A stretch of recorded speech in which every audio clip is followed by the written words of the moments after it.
Alright, let's talk a little bit about the layout of the table. So everything began with this. I knew I wanted to build a table based on marbles because it's easier to get a hold of, and I also felt like building a system out of wood and simple elastics maybe would not take the weight of steel ball bearings. So everything was based around the size of a marble. All the channels you see, the space between the flippers, the total overall size of the table, all started with a marble, which I believe is roughly about 16 mil. I don't think there's any standard size for marbles. The other interesting thing about designing a table like this that took me a long time to learn how to do was how to actually utilize the space of the entire table to make sure that everything was accessible from the flippers. Obviously, this was my first time building a table like this, and I actually don't know how pinball tables are designed, and this was an incredible learning experience. So I started with this little ramp up top, and I wanted that little slope there just for the shape of it. I didn't have any real purpose for it being slanted like that. I wanted to do something up there, but I realized very quickly that there wasn't very much accessibility to get the ball back up there, except sometimes hitting this small little channel on the left side here. And also because I didn't have the ability yet, maybe sometime in the future, to create like vertical tracks. You'll see this in a lot of pinball tables. They have a ton of little tracks that take you up into vertical spaces and go over existing obstacles and stuff like that. You can see I tried to do a little bit of it here, but I wasn't really able to create like a whole other floor up here. So I don't have that space to play with. So a lot of this was figuring out how much I could cram into this general area while still being able to have the ball bounce off the flippers to basically every part of the table. That really took a while to learn how to do. So that's kind of where the basic layout of the table came from. After that was kind of figuring out where all the bits of the table would go, where all the switches could be for variety, all the little bits and bobs, and also all the little spaces where the ball could get stuck, and figuring out how to prevent that. I'll show you all the little bits I had to add to get rid of all the dead spots on the table. When designing a pinball table, you very quickly learn all the places where a ball can stop. So I had to add like a little triangular wedge behind the switch because I wanted it at an angle. Then if you look underneath this ramp over here, there's a little extra little angled wedge of wood that I had to add, along with a couple of extra screws and stuff like that, just to make sure that the ball would roll and bounce off and not get stuck underneath this ramp. So yeah, that was one I added. Over here behind the switch, I had to add a little curved triangle again, just to make sure the ball rolled. And inside here, this little channel here where the extra balls are, I had to add a little wedge at the entrance just to make sure the ball wouldn't go back in. It had to be small enough that the ball could come out easily, but big enough so that the ball wouldn't accidentally roll back into there.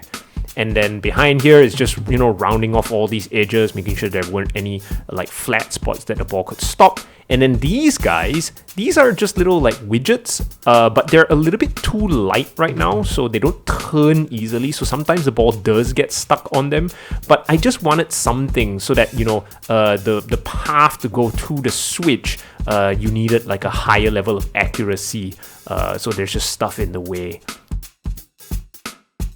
So let's talk a little bit about the first mechanism, which is going to be the launcher here. One of the things that I wanted to do was I wanted to create a launcher system. Well, actually I wanted to create all the mechanical systems out of very easily accessible materials. So that meant creating things that used basic elastics. So you can see here, there's just a little hook here holding the elastic, and then there's a little piece of rubber here that just prevents you from pulling the thing way too far back. And other than that, it's just oink. So that can be very easily replaced. So you can kind of just use rubber bands. You don't need springs and all that kind of stuff. So rather than creating like a compression spring over here, I just used like a tension spring basically to pull. And then that little piece of foam is just to prevent this from smacking against the wall there. So this right here is my flipper design, again based around just simple elastics that you can use. Now this is not necessarily my own design, but actually I had to learn about the double linkage system so that you could press this button and it would travel horizontally to create a rotation here. I started out with actually a single linkage system, and I realized that this guy was doing a lot of that. So I mean, it's basic physics, but it was still a learning experience. So basically it's just amount of push to create a rotation that the dowel is planted in there.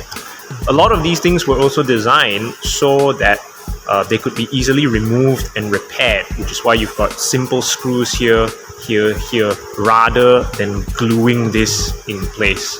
And then anytime the elastic snapped, you just needed to basically remove the elastic and replace it. And you had a really nice, fun little flipper. Let's take a look at the pièce de résistance now, the mechanical switch. So a lot of these switches were designed to be removable because they can be quite a fair bit fragile. And I wanted to make it easily repairable, so they can be easily removed with just 2 screws. Let's take a closer look at this mechanism and how it works. So right off the bat, I knew that I wanted mechanical switches, and you can 3D print them. You know, you can actually buy mechanical switches as well, but I wanted to see if I could make my own, and I went in with no idea of how a mechanical switch would work, but I just knew that I wanted to hit a button, and I wanted the flag to raise, and I wanted to be able to put the flag back down and reset the button. So this was the first design that I came up with, and I'll show you the iterative process of how we got from here to the final product. So to help me to take a look at this particular switch, I have a larger version of it here, so you can see the entire mechanism. So there you go, there's the big boy version, and this is how the entire thing works. So I knew I needed a button, right, that could do that, and that would be attached via springs again. I wanted to use things that you could get very easily, so maybe not compression springs, but just using simple elastics. So you just needed anchor points here, anchor point here, to be able to have that travel as a springed switch. But then the flag, my first instinct was to have rotational movement this way, so the flag would pop up that way. So I needed rotation, and the only way that I could think of how to create a stop was to create this kind of a sides down barrel, so that when you push the switch that way, as it moved backwards, that would give a space for this pin to escape through, and then it would bounce and it would put the flag upwards. So it works fairly well, right? And the switch resets into place. The only big issue with this particular design was that the switch wasn't easy to reset. So one of the issues was that once you got to this point and you clicked the button in, you couldn't just press the thing back down because the pin was in the way. You actually, in order to reset the switch, you had to press that in, push that down, and then let that go, and that would reset the switch. Now, this makes sense for me, but not in a general user experience. So I knew I needed to come up with a brand new design.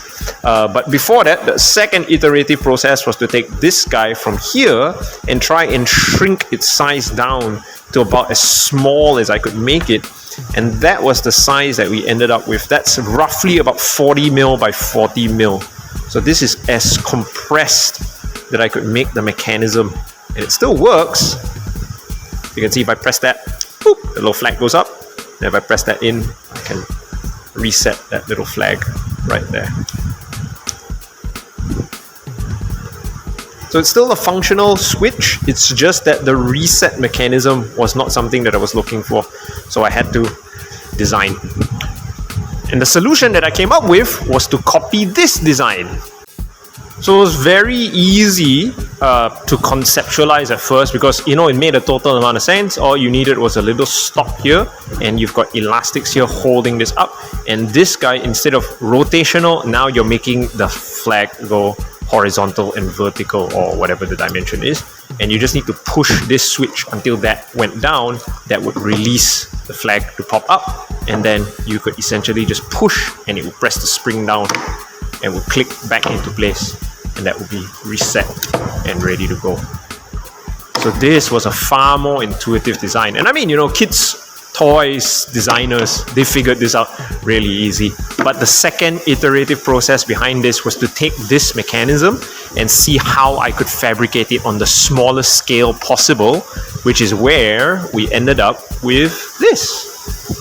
So there's the size comparison between the original, like, smaller size prototype and where we ended up. It's a little bit bigger, but I think we got really close. So that's about 40 mil by 50 mil and just a little bit taller, which didn't make that much of a problem. But essentially, you can see the mechanism is the same. And once again, I wanted to challenge myself to be able to make this thing entirely myself. Obviously, a lot of these tiny little parts here and here, you could do them via 3D printer or, you know, buying already existing mechanisms. But I want to see, could I make them myself? So all these little tiny metal pins here, these are just nails, and this is a 2mm hole that I drilled in. A lot of this stuff is held together with super glue, but because the mechanism is so light, it really survives the stresses. So you just need a minimum amount of travel over here. So there's a tiny little spring at the bottom. It's a spring that I got from a ballpoint pen, by the way. I just chopped it up, just glued it in place. And then that little bit is just an acrylic little thing, just to give the smallest possible surface area for the little catch, so that it was easy for the marble to knock this. So now we have a easily replaceable and resettable mechanical switch. So yeah, so there you go. That's my pinball table design. If you want to try and build this for yourself, go ahead. These are all things that are very easily available. It's mostly done with just a bunch of plywood, a bunch of small little solid wood pieces.